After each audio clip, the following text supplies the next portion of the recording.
Hello, and welcome to another Telekinesis video.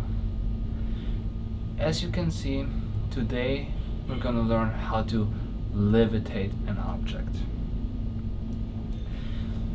The reason why I'm making this video so late is, you've been asking me for a tutorial how to levitate an object for the longest, since I've uploaded my first video, and the reason why I didn't do it for such a long time is that it's about impatience. You guys, of course, we all want to learn telekinesis to levitate an object, or if it's like this cat or something else, because it looks cool and you can impress your friends with it.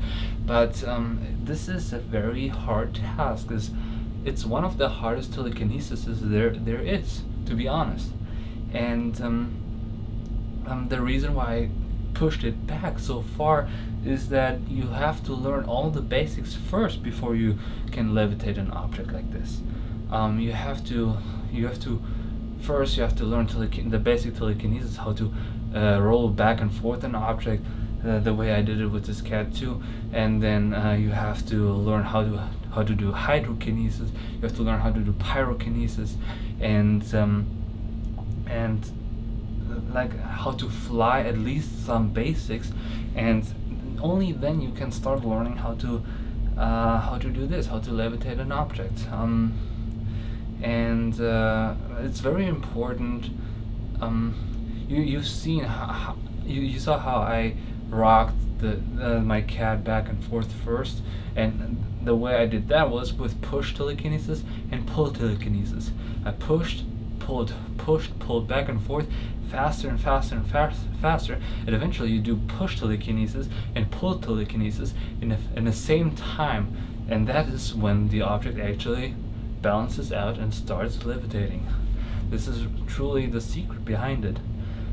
If you don't know what push or pull telekinesis is, I've made 2 videos about that, and please watch those videos first before you continue watching this video. Anyways, how did I do this? You remember the basics about telekinesis. First, you have to build a relationship to an object, like this cat, for example. That cat is it's very close to me. I've had this cat for years, and I probably like my entire life. My mom gave this cat to me, and it's like a very good friend of mine. It's like almost a family member. It's like my brother, like my brother and my little sister together. And this cat means a lot to me, and so I have this connection to the object, which is the most important part, really, without any telekinesis. And then, of course, you do the breathing. If you don't remember how to breathe properly with telekinesis, in order to do telekinesis, I made a video about that too. Please watch that. Just a quick reminder: you inhale 100% and exhale 50%. That way we have the most amount of oxygen in our brain, which is necessary to do telekinesis.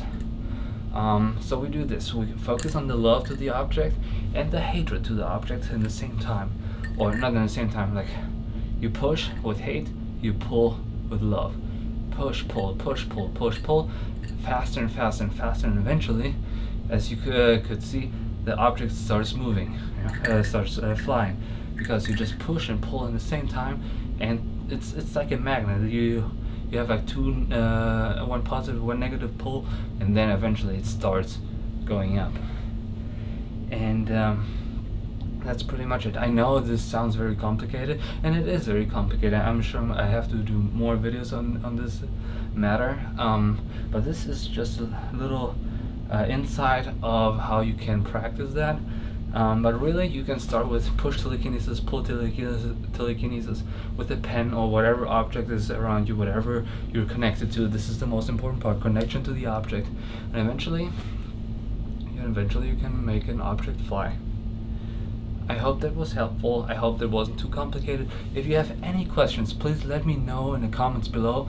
I'm gonna read all of the comments, and I'm here to help you. And Have a good day.